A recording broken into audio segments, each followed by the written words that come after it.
Money isn't real. Doesn't matter. It only seems like it does.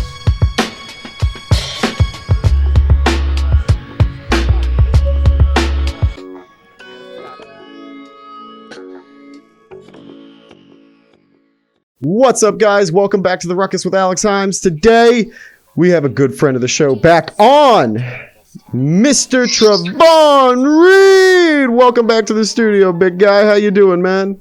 What's up, my man? I'm good. I'm blessed, man. Thank you for having me, boss. Thanks for coming back, man. Now, I got to start with the first thing that caught my attention yesterday. I was sitting with my dad watching Billions at home, and it's a Sunday night at 9, and I go on Instagram, and the first thing that I see on my feed is a photo from your account showing Fortnite characters, but your face superimposed on the characters. So tell me what's up with that? Yeah, man, on Fortnite, man, they call me Trovon Wick, man. You know, John Wick, Trovon Wick. Trovon Wick. You feel me? Same person, man. You know, Same person. just killing everything that move on Fortnite, man. If you don't know, man, go check out my YouTube, man. Trovon Reed, subscribe, man. You gonna get a whole bunch of funny comments every day, man. Just having fun with all my boys in the NFL and my friends from back home, man. We just be playing and having fun, man. Come check me out, man. Trovon Wick, man. All right, everyone who is paying attention right now, please check out Trovon Wick on, what is it? It's PlayStation, right? Yeah, but my PlayStation name is T_Reed 37_. T_Reed _37_? No. T_Reed 37_. Okay, so for everyone tuning in, please spam his account now with friend requests so that you can play with Trovon Reed going on today. Let's do it, baby. Before we get into it, last night I was at home, okay? And I got back and I was like, all right, I see Trovon's playing, so I got to get on and play a game or two. So I play a game, and I'm telling you right now, I'm going to go find the footage as soon as I get home, record it, and upload it. The most unbelievable ending to a game. I had 0 kills, and it was the last 10 people, right? I got 6 kills to finish the game, 5 of which with a combat sniper, my favorite gun in the game. Like, I went off. Man, you balling. It's like the one time I could ever say I went off in Fortnite. Like, usually, like, off for me is like 2-3 kills, placing either I finish with a victory royale or I get like second or third. But like yesterday was true balling.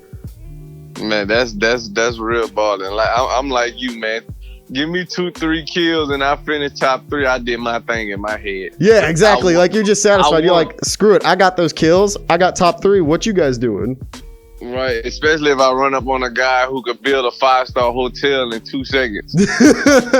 They be cheating, man. So, dude, if I place top 3, I won in my head. Dude, those are the funniest ones too. Like, what do you see videos of people who like are like starting to play Fortnite and think they're super good, and then they encounter a guy who's just building like crazy structures out of nothing, and you just hear the person on the microphone go, "Oh shit."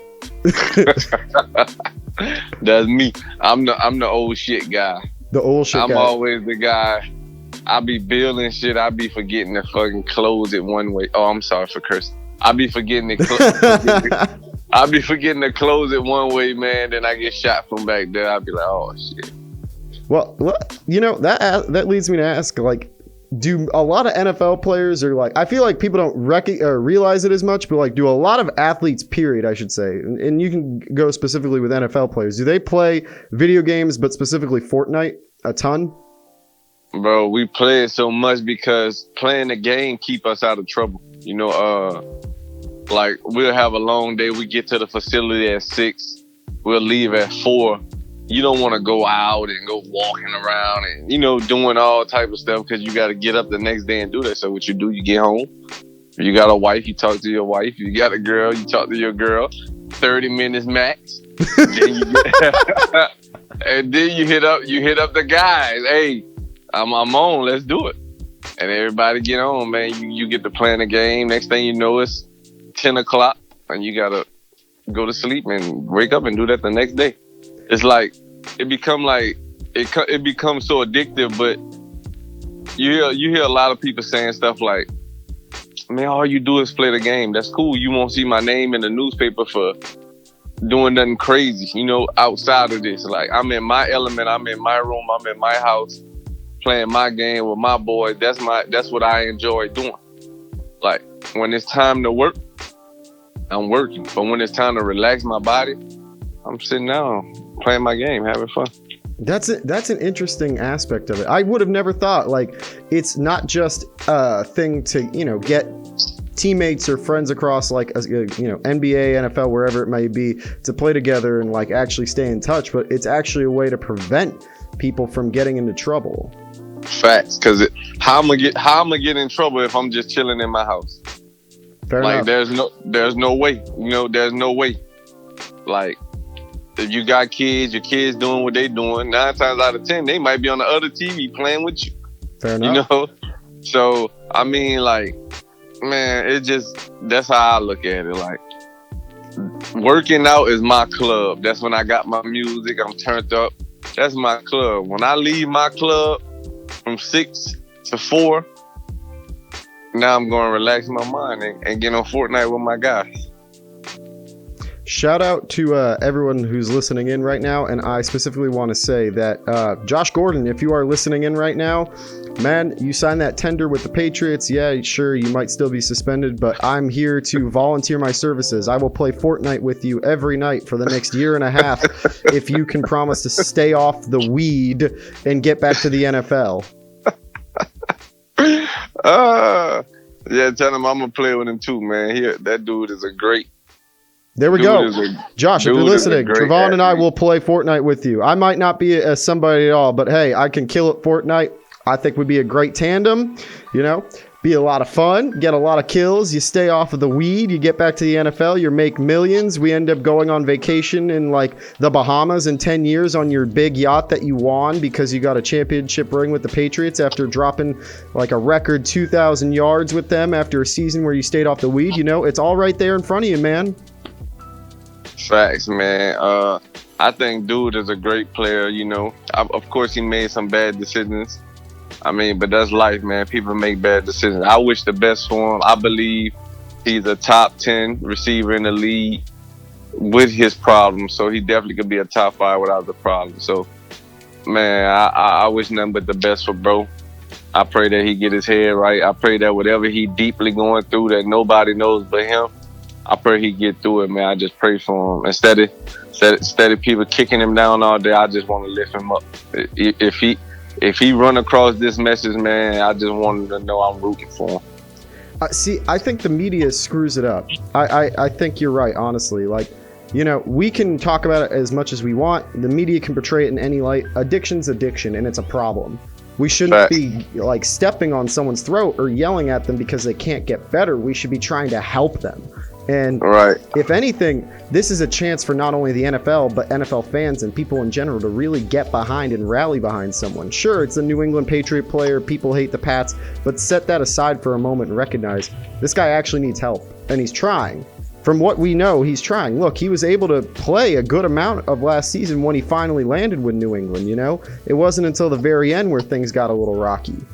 And I feel like, and I think you could attest to this, the media really does a bad job of painting like the off the field issues that players have, whether it be with drugs, whether it be with family stuff, whether it be money. Like, the media paints it in such a bad light that it makes these players who potentially are victims to a lot of the things that are going on, or they're succumbing to addictions, whatever it may be, we just make them look bad.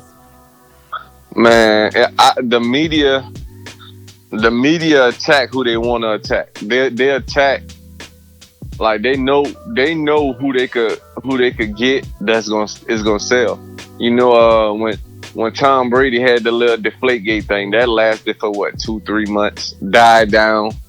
Why? Because Tom didn't pay no attention. You know what I'm saying? Yeah. And when you don't pay no attention, they like, oh damn, we can't get under his skin, so we're gonna move on to something else.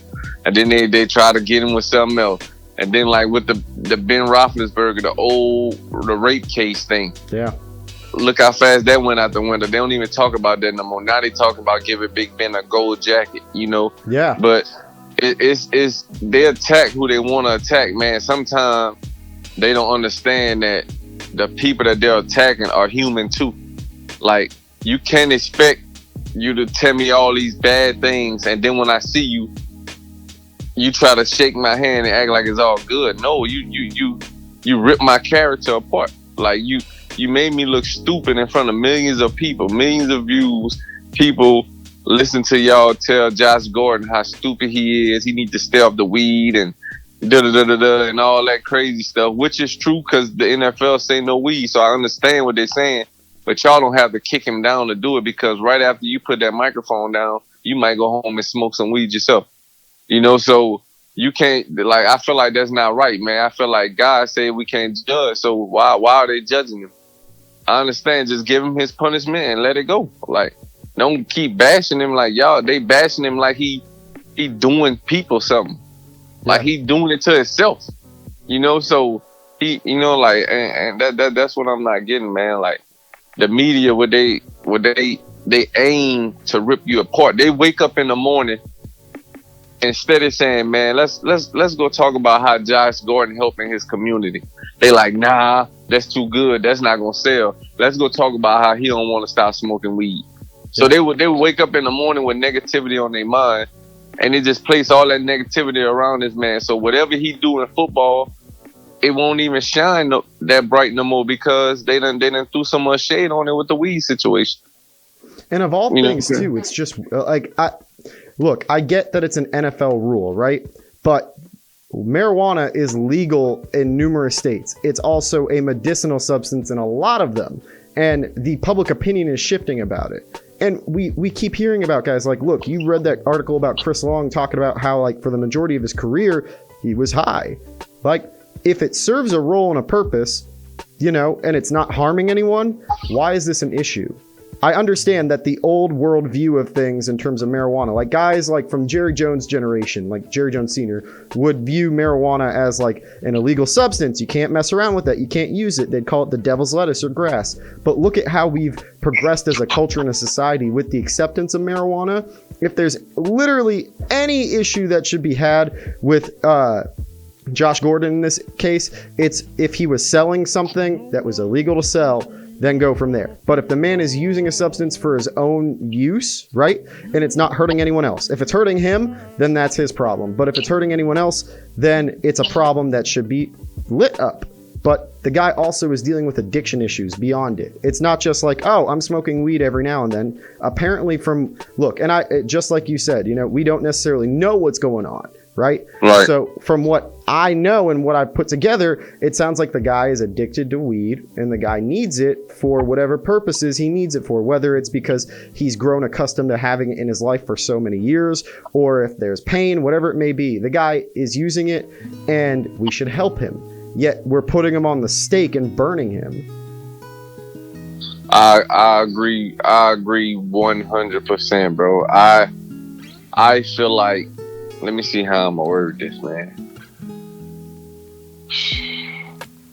I feel like this coming from me personally, I never smoked weed before, you know, and I got my reasons behind why I never did it. You know, I ain't gonna go too much into detail, but I never has did their it. Reasons. You feel me? But I've had guys who I've played against that smoke weed, and I cooked theirs. Like, weed don't give you superpowers. I know that for a fact. Yeah. And they acting like he taking steroids. Like, yeah. Like they bashing him like he out here doing deer antler spray or taking some stuff that's gonna make him be an unstoppable receiver. No, he's not. Don't get me wrong. Again, I don't agree. I'm not gonna say I don't agree. They don't agree that weed is good for you. I understand that. But if I'm not hurting anyone, it shouldn't be a problem. Yeah. If I'm handling my business, if I'm coming to work on time, if I'm doing everything my coaches, my GM, everyone, my staff, my teammates ask me to do, it shouldn't be a problem with what I have going on outside of here, long as I'm not taking steroids, anything that can help my performance. You know, and I've never seen someone say, "Man, let me.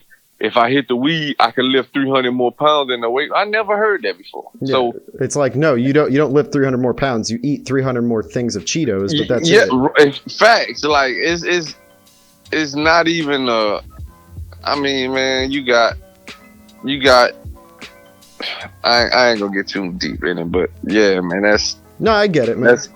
That's crazy, man. I feel like that guy. The only thing that doesn't make sense to me with this entire situation, man, is that a guy like, look, in context of another situation, I think of someone that's been in the media spotlight for something that they did off the field that really does affect their situation is Kareem Hunt, right? Kareem Hunt he was in the news, in the spotlight for like a week, right? Then the Chiefs let him go. And then we hear like a month or so later that he gets picked up by the Browns. And now here he is, a member of the Cleveland Browns. And we don't talk about what is going on with Kareem Hunt's life or what caused him to be let go by the Chiefs, what caused him to end up with Cleveland, what caused him to get suspended, what caused him to get fined, all this off the field stuff. Yet we're pouring more attention and more like, not just attention on a personal level, but more attention from the media as well as like just scrutiny in general on a guy like Josh Gordon. Like, compare what they did off the field. One clearly deserves to not be in the league, or at least deserves to have more media attention. I'll put it like that. One deserves to have more media attention versus the other one. And one also did something that, while is frowned upon in society, it doesn't hurt anybody other than himself, if at all hurts himself, you know? Whereas Kareem Hunt did something entirely different.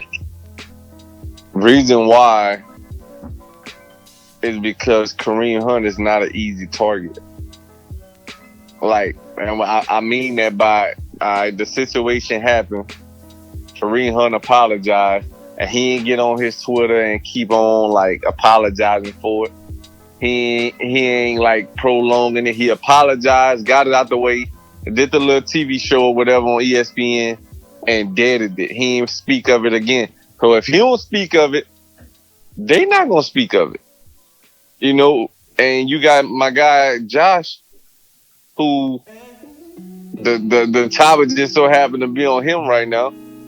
He constantly apologizing for his actions. And as long as he constantly doing it, they're gonna constantly attack him. I would have just apologized one time and that would have been it. Like 7 apologies is the same thing as 1 apology. Like, I'm apologizing one time for my wrongs and I'm going with it. And y'all leave me the hell alone. Yeah, you move on from it. It's kind of like an issue with... They not gonna move on because he not moving on. And the thing is, they should be helping him move on, giving him the help, the support that he needs. I mean, look, you always hear about that, like these associations, the NBA, NFL, wherever it may be, is a family. Then teams are a family too. Yet a guy like Kareem Hunt seems to be getting more attention and help. And that's just from someone who doesn't know the situation personally. Like, I could be completely dead wrong. Like, I don't know how the Patriots have handled Josh Gordon, other than the fact that he's come out and said that, he's lauded the organization when they won this year. He was the first one to tweet about it, talking about how great it's been to be a part of that family and whatnot. I don't know the situation. But you would think that there'd be more help and attention on Josh Gordon. And I don't know. It seems like these things that we see with the league are really backwards. Like, the people that need help that should get attention and the people that they're fining or giving suspensions to, not all of them, but some of them are unjustified. Whereas the other half that aren't getting them or that are getting something aren't getting enough. Hold on, say that. I couldn't hear that last part. Say it again, Bo. Like, some of these guys are getting unwarranted attention, whereas other guys are getting unfairly minor like offenses, or they're getting repercussions that are minor to the offense. Like, the perfect example I always use is Greg Hardy.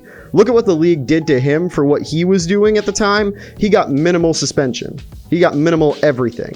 At one point he was blackballed, sure, but it took a good amount of media pressure to basically say, what you gave him for the crime he committed is not justified whatsoever. Like, he should not be here. I got a question. What do you think these women should get that's lying on these ballers? Like the ones that are lying about or making accusations towards athletes that aren't true at all. Yeah, like for the Sean Oakman, the guy from Baylor. Yeah. Who's projected first, second, third round somewhere in that area, and now his career basically over. You know, he got ruined. A thin string left, but it's ruined. That's always attached to his name. Like, it don't matter if it was false or whatever. When you type in his name, it's there. That's gonna come up. And that's even if I don't know if he have kids, but when he do have kids, when his kids type in his name, that's gonna come up. And for her to lie on him, and now she's walking free. That's not fair. Because if she wouldn't have lied, he probably would have had life in jail. He would have. And if she wasn't caught, he would have had something worse. Like if that story go through, I think that it's a mixture of a lot of things. You know, it sounds all right. So I can only speak as someone that hasn't been in those situations. Thankfully, I haven't. And, you know, God forbid anyone I know, including you or any of my family, any friends, anyone, period, has to be put in a situation where they're getting accusations made that are unsubstantiated and also completely false, right?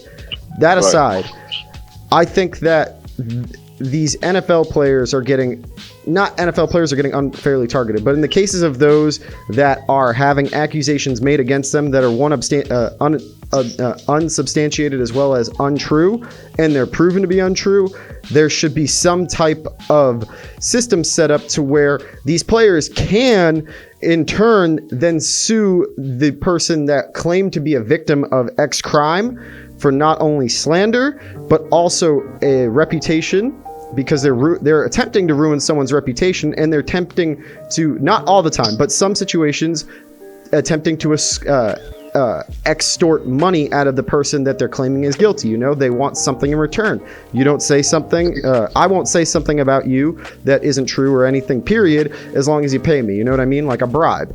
But if there's something like that going on, these players should have the right to turn right around and pursue legal action against those who are claiming these things. But I think a lot of it goes into the mindset, you know? Like, I know, think about it like this. If that happened to you, you know what I mean?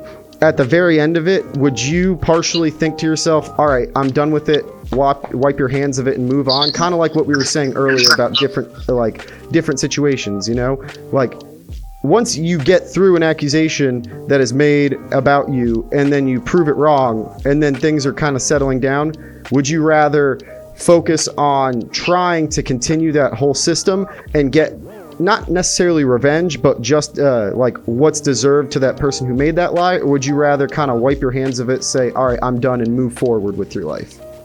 It depends on the situation I'm in. If I'm in Sean Oakman situation, y'all have to pay me first round money. Yeah. Like, my family was about to be set for life, and y'all let this girl come in here and lie on me and stop me from getting that. So y'all gonna have to pay me at least 10 million. And reason why I say that, because he was a $10+ million guy. Yeah. And you never know what his second contract would have been. The dude is a beast. Do you see how you know what I'm saying? The dude was a beast. Yeah. So ain't no telling what his second contract would have been, especially the way defensive linemen getting paid now, with Khalil Mack and Aaron Donald them getting $100 million. Yeah, resetting the market. Like, and even him taking $10 million is not enough.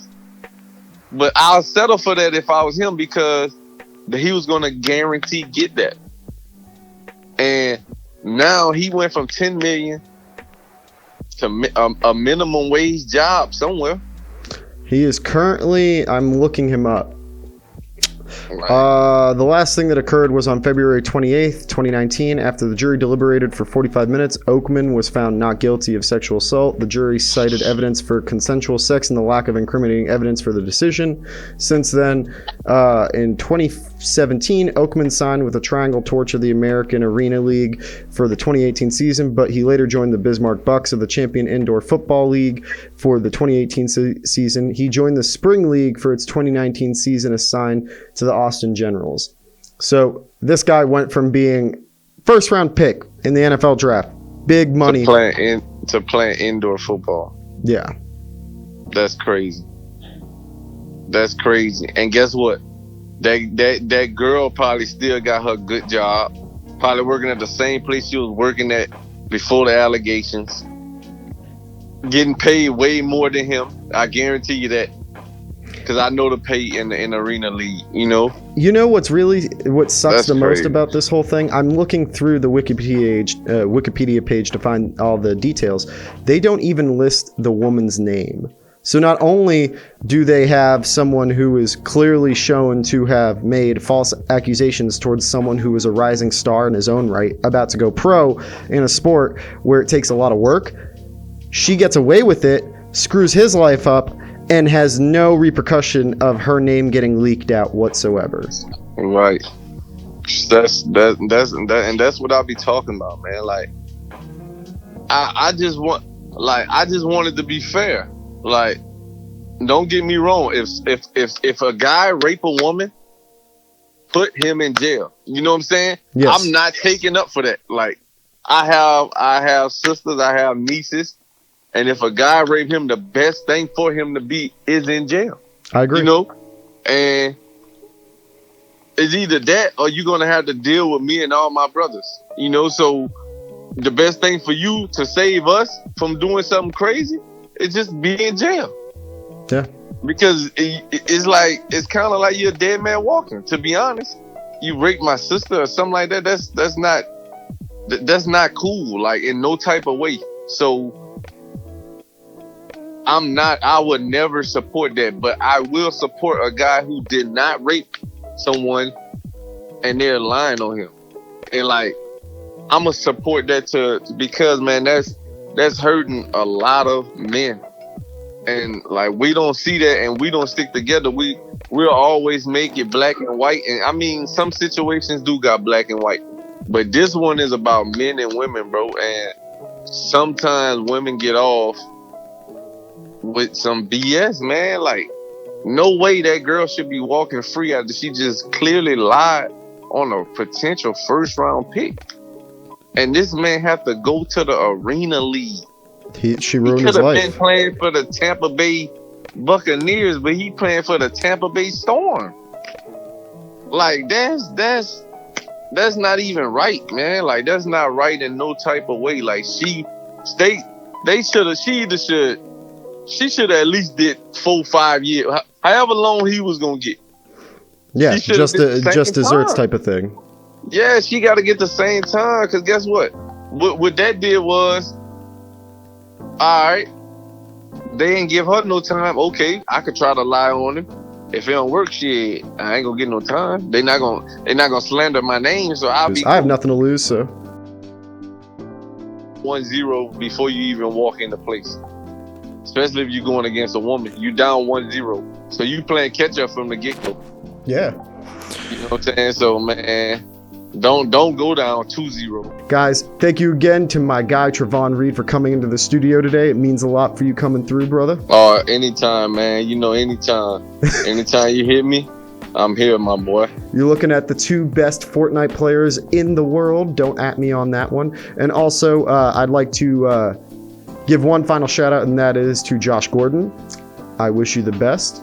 I'm pulling for you, my friend. I know Trovon is too. We had some nice, kind messages for you earlier, but addiction is no joke. And for those of you who know anyone who is going through an addiction issue, please don't hesitate to call and find services to which you can help them. Addiction is something that many people struggle with. I happen to be the son of a doctor who deals with people who have pain and addiction issues. And I've grown up watching people abuse medications that they shouldn't. So those who have family and friends, whether it's prescription, whether it's issues with mental health, whether it's issues with medications in general or marijuana, please do not hesitate to get help for those people, because it shows that you care the most and you are helping them in the long run. So again, I'd like to thank Trovon Reed for coming on today's show. Ladies and gentlemen, we'll catch you next week.